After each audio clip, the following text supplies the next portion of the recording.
大家好，欢迎回到七个不小心，我是小七。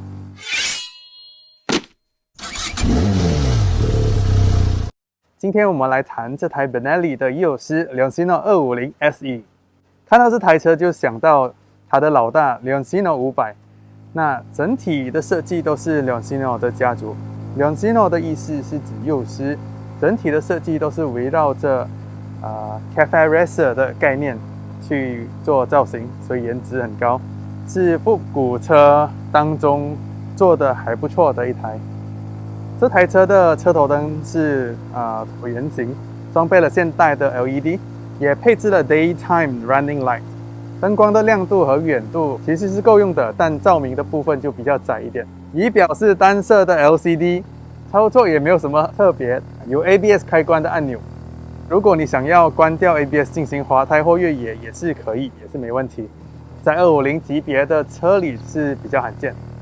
油箱是 12.5 公升，耗油量就是1公升可以跑大约35公里左右。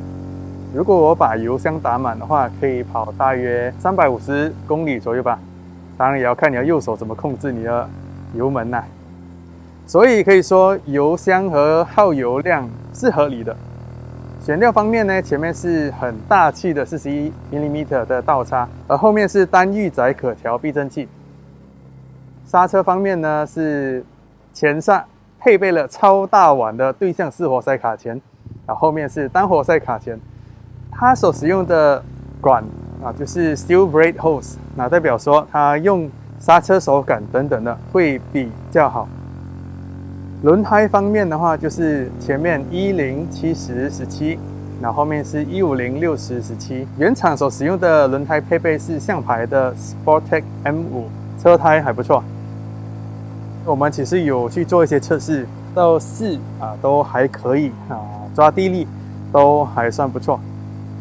在雨天的话，抓地力也 OK， 配上 ABS 其实是骑乘的很舒服，骑乘的很安心。那整台车的重量是155公斤，而失重是167公斤左右。再来，我们要说一下这台车的动态性能。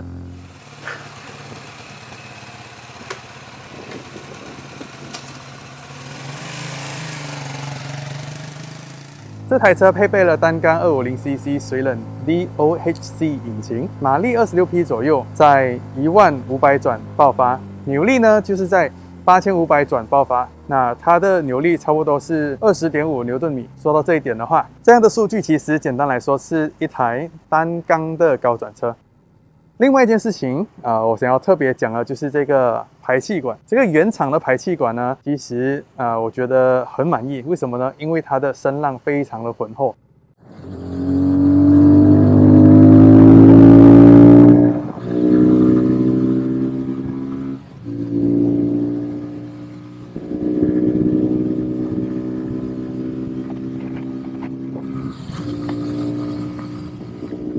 退档补油或者是放油收油的时候，它的声音非常的好听。坐高是平易近人的785mm， 但是骑乘三角就比较特别，比较奇怪。上半身是街车的设定，那在下半身就有点仿赛，就是脚要放的比较往后一点。所以买了这台车的话，车主记得要调整脚踏的位置。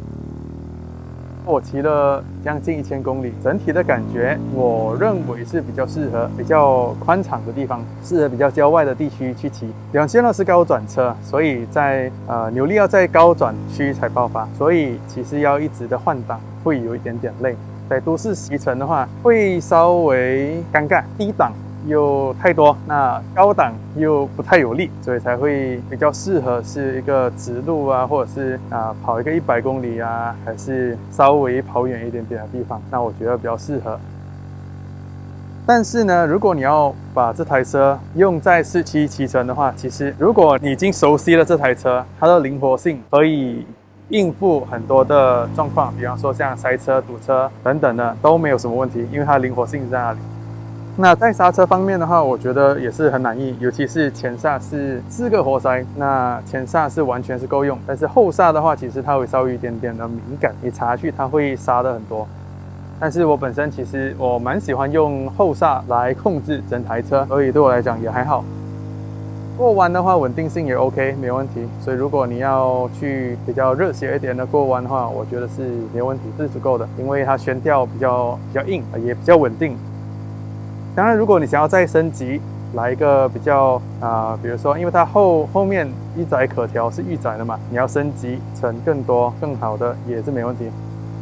骑了1000公里，我觉得是因为还没有第一次的去 service 的关系，所以现在我骑起来打档不是很利落，而车子在高转的时候也是有让人不是很舒服的震动。所以总的来说，Leoncino是一台复古街车，在复古的车型之下给了很足够的配备，尤其是 ABS。在马来西亚雅马哈的 R5都没有配备 ABS 呢。你可以开关你的 ABS 来进行公路或者是滑胎 Offroad 2阶移。还有一个重点就是这台车在马来西亚的250级距里面是最便宜的，好像如果没有记错，on the road 不超过16000马币，就差不多10万11万台币左右。这台车很适合什么样的人？就是喜欢复古造型，并且有现代的 ABS 等等的配备的人，而且最重要的是价钱在250级距里面是最便宜的。那如果说给我的话，会适合什么样的人呢？如果你是骑帅不骑快的骑士的话，你追求的是骑在路上，然后别人可以多看你一眼的话，就这一台没有错。为什么？外形很漂亮，外形很帅气不管是红色配色、红黑配色、绿黑的配色都很好看。甚至你要拿来做一个升级或改装，它基本的调就已经在那边，所以你要改装的部品也没有很多。而我相信，要改装的部品也不难去找。再来呢，坐高也非常亲民。如果这是你第一台车，预算不高，车从设备到动力都非常平易近人。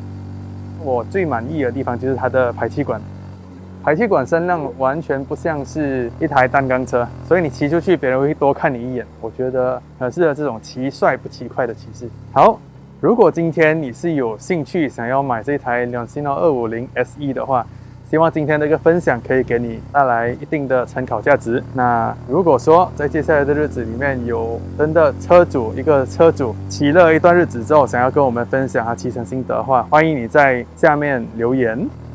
好，今天我们分享就到这里，拜拜。